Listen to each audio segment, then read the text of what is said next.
En el video pasado estábamos viendo ejemplos de conjuntos equivalentes, entonces estábamos viendo que cualesquiera dos intervalos no son equivalentes, digo son equivalentes, no demostramos la demostración completa, sino dimos una idea de cómo demostrar esto.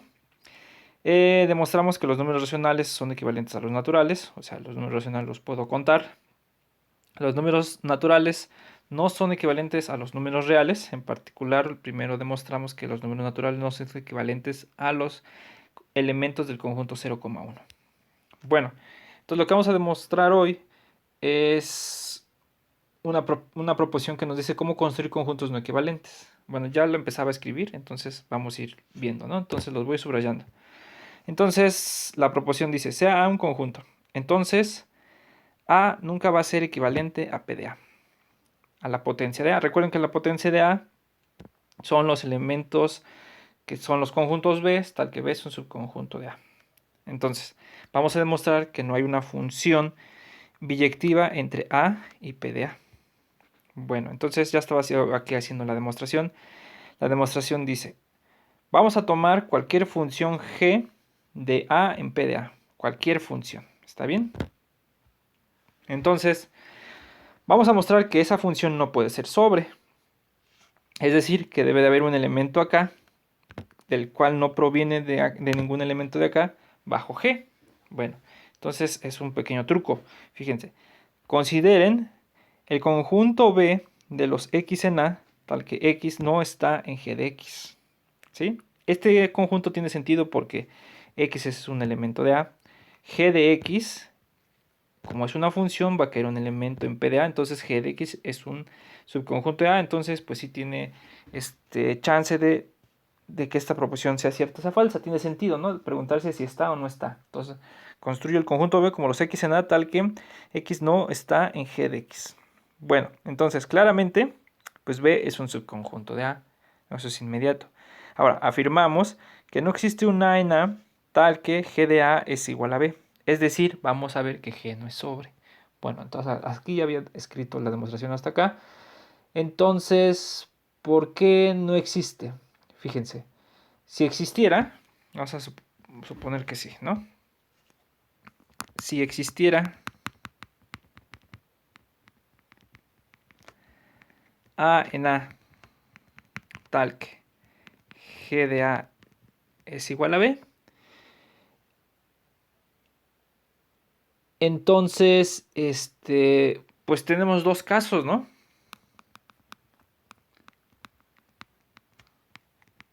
Con respecto a, porque pues aquí está el conjunto A, por aquí está el conjunto B, y entonces A es un elemento de A, entonces puede ser que esté en B, que no esté en B, o que sí esté en B. Entonces vamos a ponerle ahí, ¿no? Por ejemplo, que es el A, ¿no? Entonces puede ser que esté o que no esté. Entonces, 1. ¿Qué pasaría si A está en B? Si A está en B, ¿qué podemos concluir de acá? Entonces, pues nos vamos a la definición de del conjunto G. ¿Y qué nos queda, no? Como A está en B, nos diría que cumple esta propiedad. Entonces diríamos que A no está en G de A. Entonces, A no está en G de A. Pero ¿quién es G de A? B. Entonces esto es igual a B. Entonces es una contradicción porque por un lado estamos diciendo que A está en B y por el otro lado estamos diciendo que no está en B. Entonces pues no puede ser, ¿no? Y análogamente el otro. Si A no está en B, que es el otro caso, entonces lo que debe cumplir A es no debe de ser cierta esta proposición, ¿no? Esa propiedad, digamos, para que no esté en B. Entonces, ¿qué quiere decir? La negación de esto es que sí está A en G de A. Entonces, A está en G de A, pero G de A es B. Entonces, otra vez es una contradicción porque por un lado estamos diciendo que A está en no está en B y por el otro estamos diciendo que A sí está en B. Entonces, esto es una contradicción. Entonces, en ambos casos hay una contradicción, entonces, pues no puede existir A tal que G de A es igual a B. Por tanto, ahora sí, no existe A en A tal que A es igual a, perdón, tal que G de A es igual a B. Entonces, F no es sobre, ¿no? Y entonces, A no puede ser equivalente a P de A. ¿Ya? ¿Sí? Entonces, pues es una manera de construir conjuntos que no son equivalentes.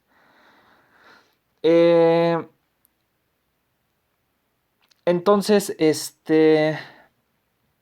lo que sí pasa es más o menos esto estilo. Este es lo siguiente, fíjense.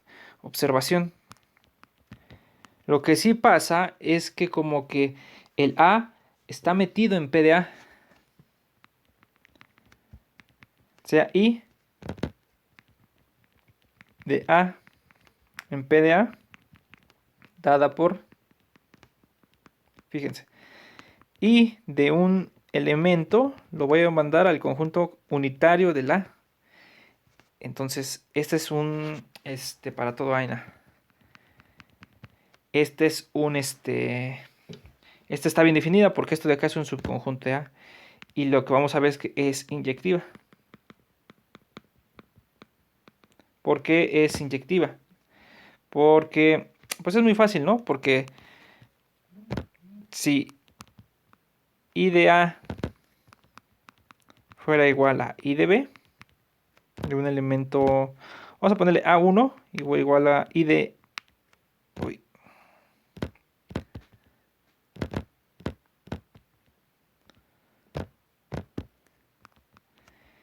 I de A1 sería igual a I de A2, entonces A1 es igual a A2, ¿no? ¿Por qué? Ah, bueno, si quieren me salto un paso. Entonces el conjunto A1 es igual al conjunto A2. Entonces, como tienen un solo elemento de un lado del otro, pues entonces A1 tiene que ser igual a A2. Entonces, esta es una función inyectiva. Usualmente se suele escribir de manera coloquial, se dice que A como que está encajado en PDA. Se piensa cuando son funciones inyectivas como que este es un subconjunto de este mediante una identificación de la función correspondiente que sea inyectiva. Entonces, lo que está pasando es así como que A parece ser que es más chico que P de A y P de A parece ser que es más chico que P de P de A y así, etcétera, ¿no? Entonces, pues en particular pasa con los naturales, ¿no? Los naturales como que parecen ser más chicos que la potencia de los naturales y parece ser más chico que la potencia de los naturales y así, ¿no? Entonces lo que vamos a ver es pues una notación de cuando, que es así nada más para este curso porque pues es un tema de conjuntos, de la cardinalidad. Cuando son conjuntos finitos, la cardinalidad es el número de elementos. Cuando son conjuntos infinitos, hay que hacer algo más preciso, ¿no? ¿Qué quiere decir la cardinalidad de un conjunto infinito? Es algo conjuntista, que no nos vamos a meter tanto porque no tiene caso. Entonces, nada, vamos a ponerle nombre a cuando tenemos una función inyectiva de un conjunto en otro, como en este caso, ¿sí? Esto está escrito coloquialmente, o sea, es módulo, ¿no? La identificación y, ¿no? Entonces, pues así nada más pónganle. Entonces, vamos a poner así definición, nada más por esta sesión, porque en realidad no vamos a profundizar mucho. Sean A y B conjuntos.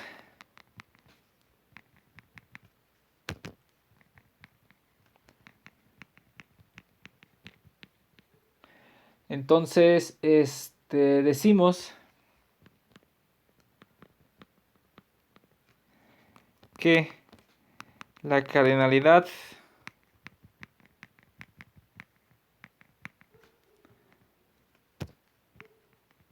de A es menor o igual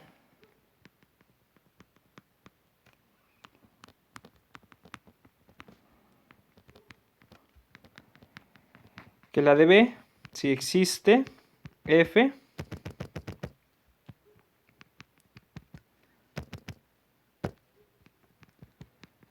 de A en B inyectiva. ¿Está bien? Entonces, pues vamos a ponerle así. Y lo denotamos.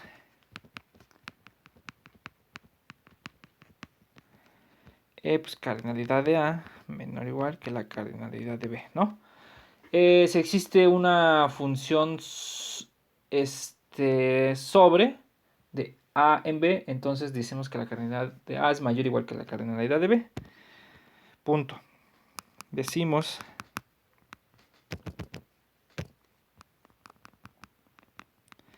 que al revés, ¿no? La cardinalidad de A es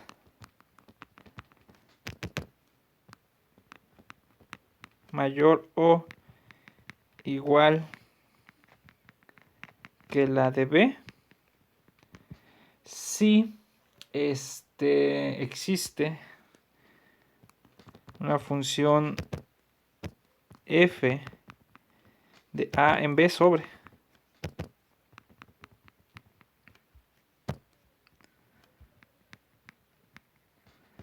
Sobre, ¿no? Es decir, y se escribe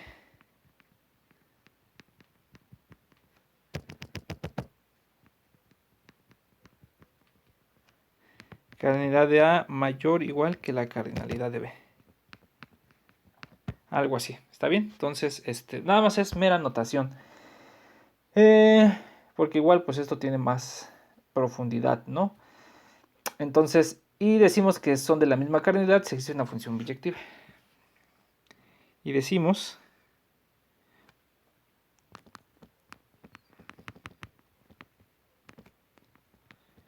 que la cardinalidad de A, que tiene la misma cardinalidad,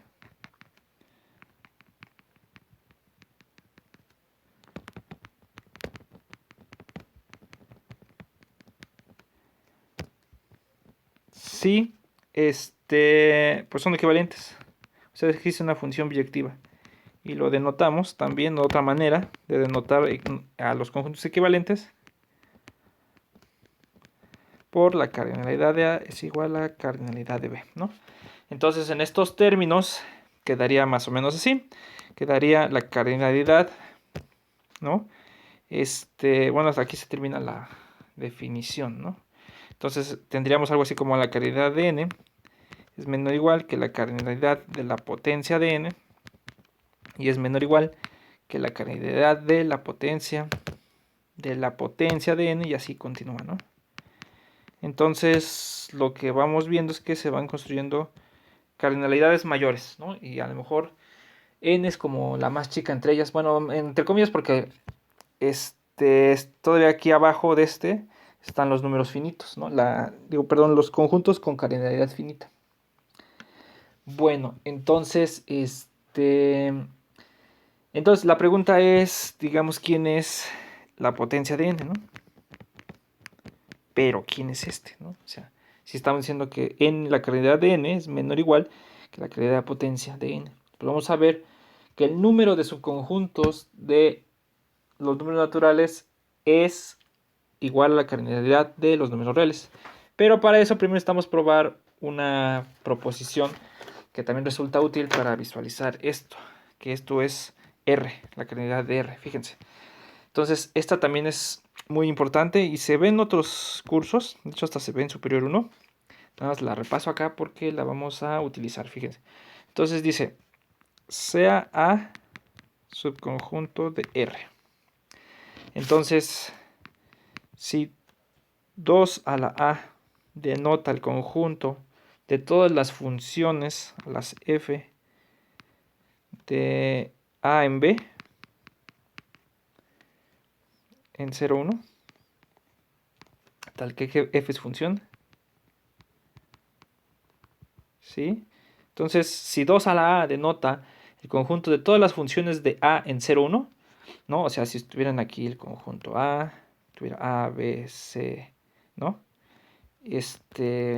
bueno, a lo mejor algo más bonito. A, B, C, D, ¿no? Y aquí estuviera el 0, 1. Lo que están haciendo es nada más ver cuántas funciones hay de aquí para acá, ¿no? Esta sería a lo mejor una, 3 al 0 y el C al 1, algo así.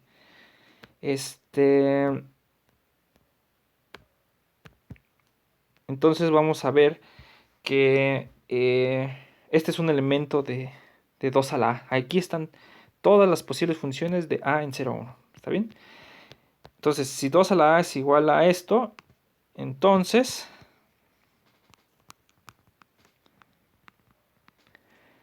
la potencia de A es equivalente a 2 a la A. O sea, el número de subconjuntos de A es equivalente al número de funciones de A en 0, 1. En realidad es muy sencillo.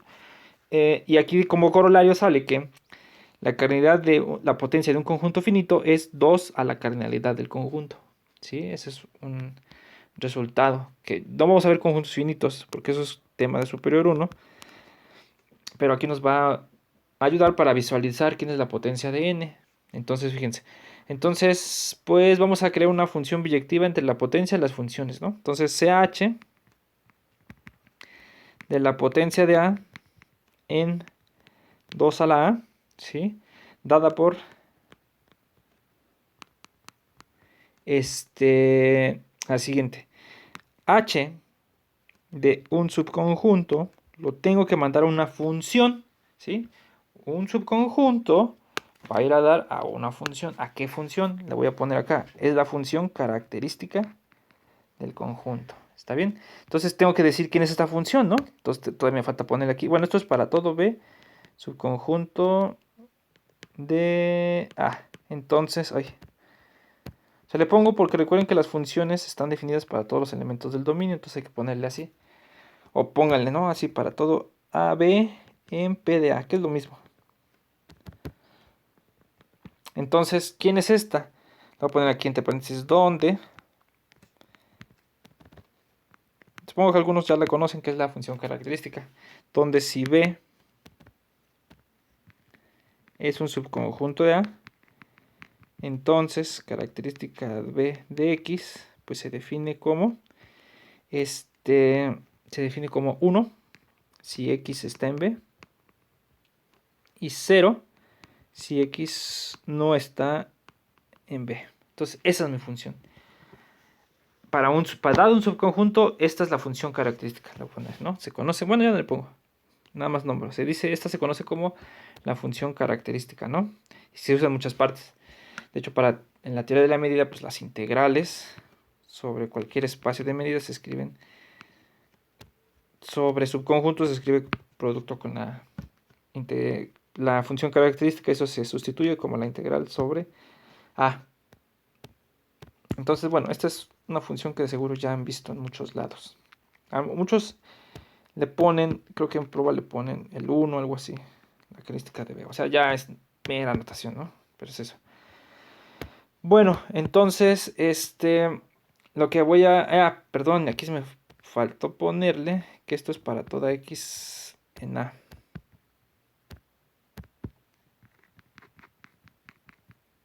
Ahora sí. Entonces lo que vamos a demostrar es que H es biyectiva. Afirmamos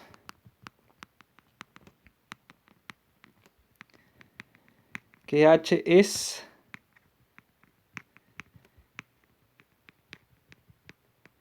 biyectiva. ¿Está bien? Entonces, ¿por qué? Porque, a ver, para empezar, H es inyectiva. Entonces, fíjense. Vamos a poner aquí un primer punto. Supongamos que H de B1 es igual a H de B2 con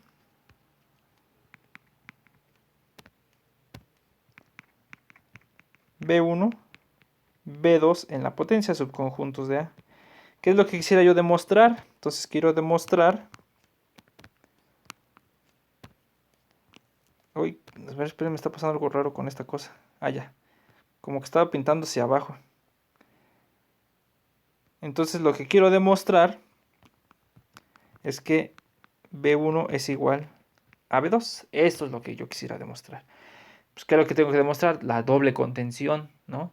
Entonces, fíjense, sea X en B1. ¿Está bien? Ah, de aquí, ¿qué quiere decir? Como h de 1 es igual a h de B2, h de B1 es igual a h de B2, entonces tenemos que esas son funciones, ¿no? Entonces tenemos que la característica de B1 en X es igual a... Vamos a ponerla así, fíjense. La característica de B1 en Y uy, es igual a la característica en B2 de Y. ¿Y para qué Y? Para todo Y en A. O sea, no me estoy cambiando el nombre porque ya estoy usando X. Entonces, como esto vale para todo Y en A, este vale para X, ¿no? Entonces, fíjense que debe pasar, pues aquí debe pasar, este vale, como está en B1, evaluado en X, vale, esto de acá evaluado en X va a quedar, ¿cuál? 1, ¿no? Entonces lo voy a poner por acá. Entonces, 1 es igual a la característica de B1 de X. Pero esto es igual a la característica de B2 de X. Entonces estoy diciendo que esto vale 1, ¿no? Entonces debe de pasar que X está en B2. ¿No? Entonces X está en B2. Y como fue cualquiera, entonces B1 está contenido en B2, ¿no? ¿Sí? Porque tomamos un elemento acá y llegamos a que está acá. ¿Por qué tiene que ser X en B2? Porque como solo tiene dos valores, dependiendo de los casos, como vale 1, ¿no? Entonces debe de estar en este conjunto, en B2, porque si no estuviera, valdría 0 y tendríamos que 1 es igual a 0, pero pues eso no puede ser, ¿no? Entonces por eso debe de estar en B. Y análogamente, ¿no? Hacen lo mismo, ¿no? Análogamente, B2 está contenido en B1. O sea, toman un X en B2, pero como las funciones son iguales, ahora este es el que vale 1, ¿no? Entonces, como es igual al valor en B1, entonces debe de valer 1 también esta de acá. Entonces debe X estar en B1 y ya, jala, igual. Análogamente, B1 es igual, B2 está contenido en B1, entonces B1 es igual a B2. Entonces ya probamos que es inyectiva. Ahora, porque es sobre, pues vamos a hacerlo, ¿no? Entonces, pues sea 2. Vamos a poner 2 puntos aquí. ¿Cómo demostramos que es sobre? ¿Dónde estamos la función? Entonces tenemos que tomar cualquier función y ver que se puede escribir así para algún conjunto B. Eso es que sea sobre, ¿no? Entonces, pues fíjense, en realidad tampoco es complicado. Sea f de A en 0, 1, un elemento de 2 a la A, o sea, una función de A en 0, 1. Cualquier función. Una función, vamos a ponerlo así. Entonces, pues pueden tomar el conjunto de puntos de la imagen inversa del 1. Sea B igual a la imagen inversa. También pueden agarrar la imagen inversa del 0, no hay ningún problema. La imagen inversa del 1. ¿Quiénes son estos? Recuerdo quién es la imagen inversa. No es la función inversa. Tengan mucho cuidado porque se suelen acostumbrar. La imagen inversa son los X en A, tales que f de X vale 1. Tales que f de X es igual a 1. ¿Está bien? Entonces esta es la función inversa. Digo, la imagen inversa del 1. Bueno, entonces vamos a ver que este es el que nos sirve. Entonces afirmamos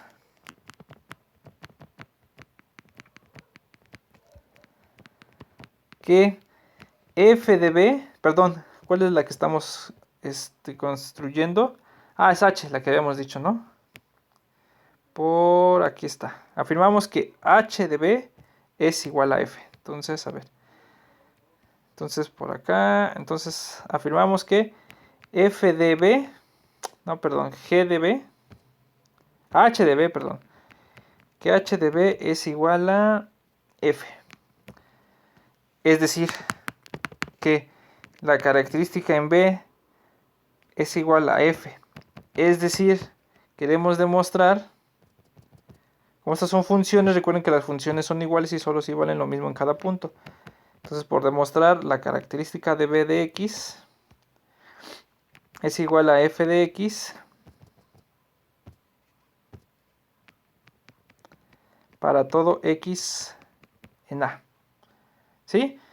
Entonces, pues en realidad no es complicado porque pues si ustedes agarran un punto en A y quieren comprobar esta igualdad, pues tienen dos casos otra vez, X está en B o X no está en B. Entonces, fíjense. Entonces, sea X en A. Si X no está en B, ¿qué pasa con los valores de acá? Van a ser que son iguales, porque fíjense, la característica de B de X pues es igual a 0 por definición, pero es lo mismo que F de X, porque si, como la F solo tiene dos valores, no puede ser 1, porque si fuera 1, diríamos que está en B y estamos en el caso en el que no está en B. Entonces el único chance que debe de valer es 0. Entonces cuando X no está en B, coinciden. Ahora, si X está en B, entonces también va a coincidir porque nos va a quedar característica B de X. No me gustó, vamos a ponerse. Característica de B en X, pues vale 1, porque así definimos la función característica, ¿no? Cada vez que un elemento está en el conjunto vale 1. Pero esto vale F de X porque como está en B, dice, son la imagen inversa del 1, es decir, son los X, tal que cuando le aplica la F de X vale 1. Entonces, ese de ahí vale 1. Entonces, otra vez, aquí también ya se dio la igualdad. Entonces, ya sea que en este caso o en este caso, característica en B de X es igual a F de X para todo X en A. Entonces, pues ya podemos decir que H es sobre. Entonces, pues ya, ¿no? Potencia de A es equivalente a 2 a la A. Y ya, se acabó la demostración, ¿no? Entonces, pues ese es un resultado así como muy... Es bueno porque pues ya me dice que la potencia es equivalente a... En términos prácticos, lo que está diciendo es que la cardinalidad, según nuestra definición de cardinalidad, nos diría que es igual a 2 a la cardinalidad.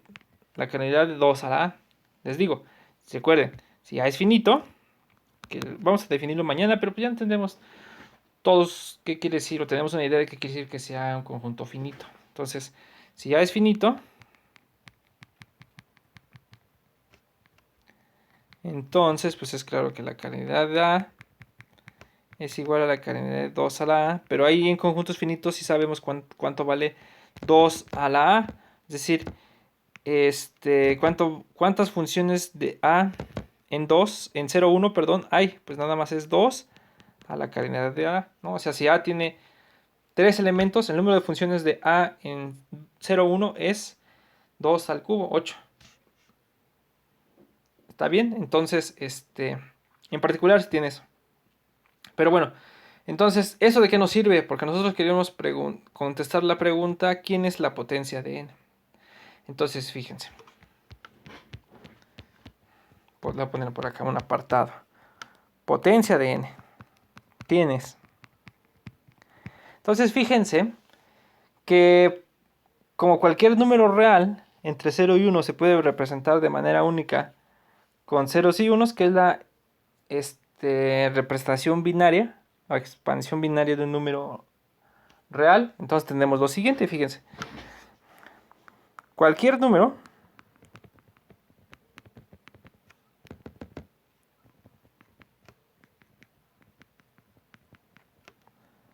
en intervalo 0,1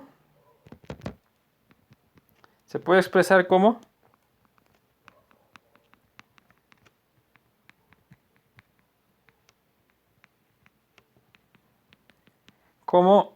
0 punto en su expansión decimal,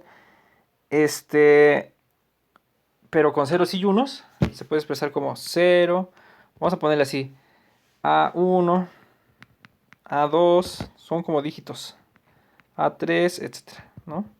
Donde ahí pues solo puede valer 0 o 1.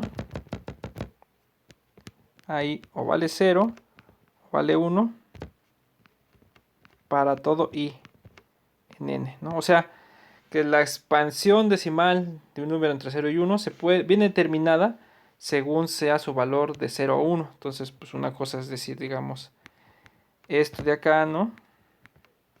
Y otra cosa es decir, pues no sé, esto de acá, ¿sí? Etcétera.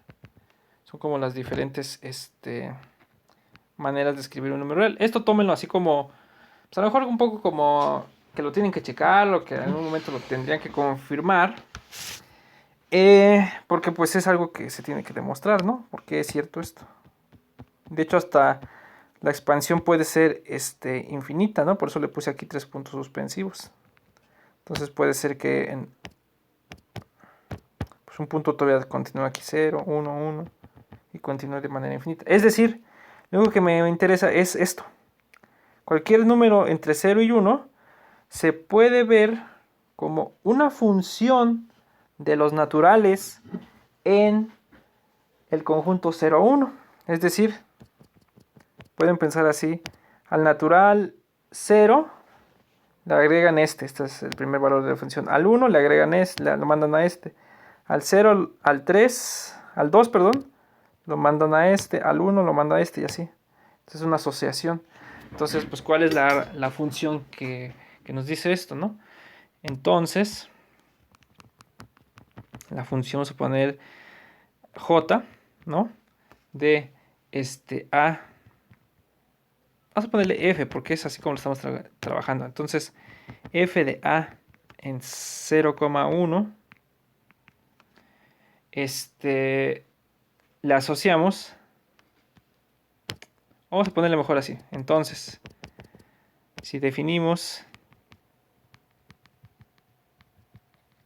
la función phi de los naturales en 2 a la a, perdón, en 2 a la n, como no, espérenme, creo que lo estoy diciendo mal. Espérenme. Sí. Lo que quiero ver es la potencia. Entonces, si definimos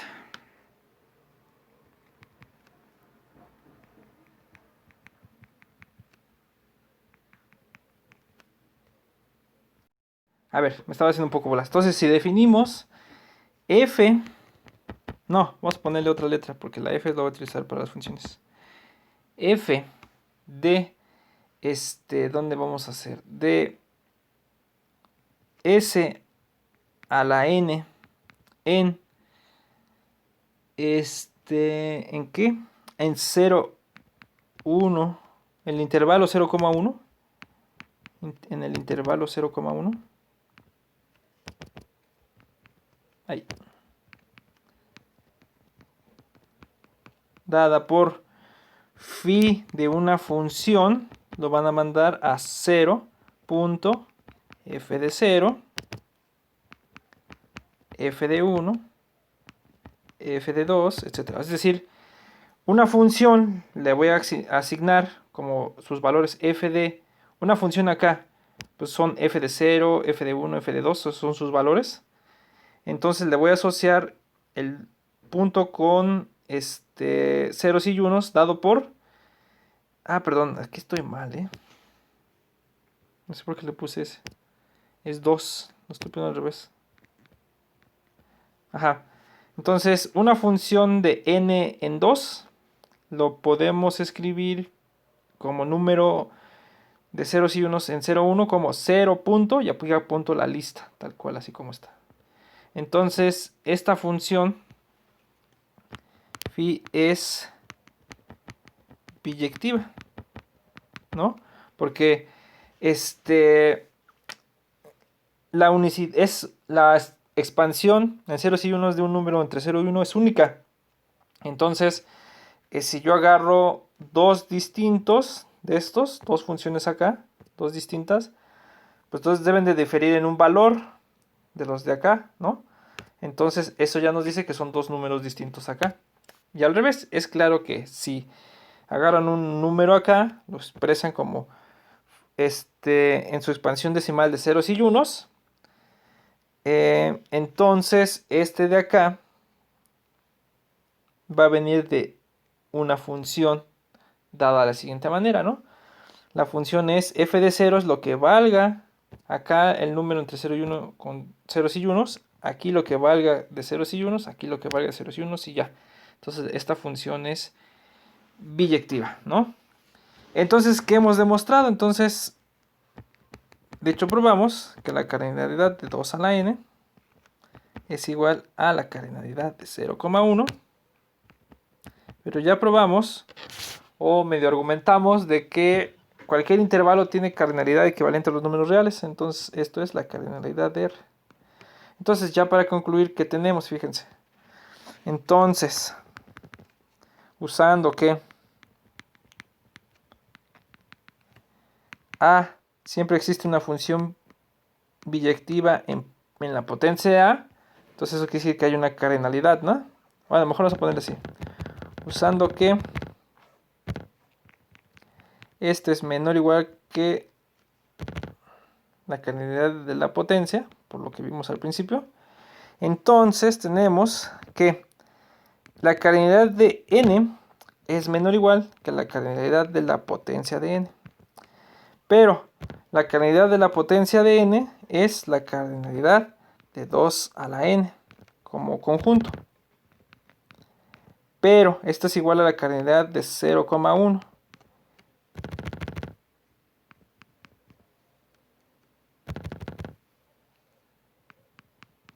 El intervalo.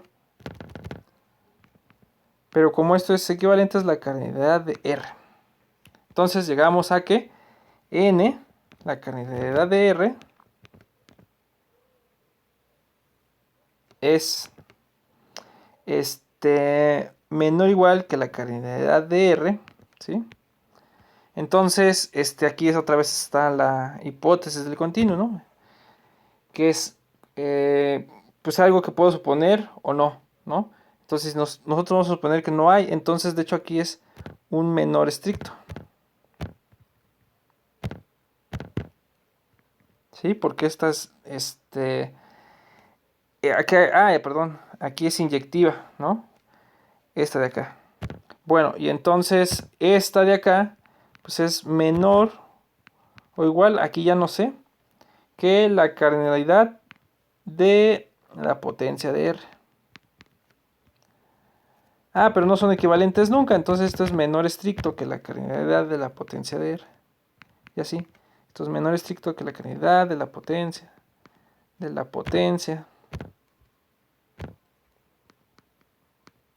de R, y así se sigue, ¿no? Y así, etcétera. Lo pongo por acá. Puntos suspensivos. Etcétera, ¿no?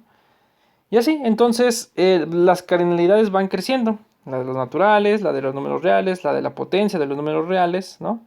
Esta pues muchas veces se escribe como 2 a la cardinalidad de R, ¿no? Por lo que ya vimos que la potencia es equivalente a ese conjunto, pero bueno, eso ya no nos interesa mucho, ¿no? Entonces era una cosa que quería ver es que la cardinalidad de la potencia de n es, vamos a cerrar acá, 2 a la n es R. ¿Sí? O sea, ¿cuántos subconjuntos de R existen? Pues tantos como números reales. ¿Sí? Que es un hecho así como, pues curioso, ¿no? Ahí de las potencias de los naturales, ¿no? A lo mejor uno de momento puede pensar que lo puede contar, ¿no? Es así como los subconjuntos de 0 elementos del vacío, el total son subconjuntos de n. Los conjuntos que tengan un solo elemento, los conjuntos que tengan 2 elementos, con 3 elementos, con 4 elementos, ¿no? Después ordeno los conjuntos que tienen 5 elementos. Pero resulta que todos esos son, si juntan todos esos subconjuntos de n son tantos como números reales. ¿Sí? Entonces, bueno, eso era algo que quería ver. Y entonces, bueno, aquí le paramos.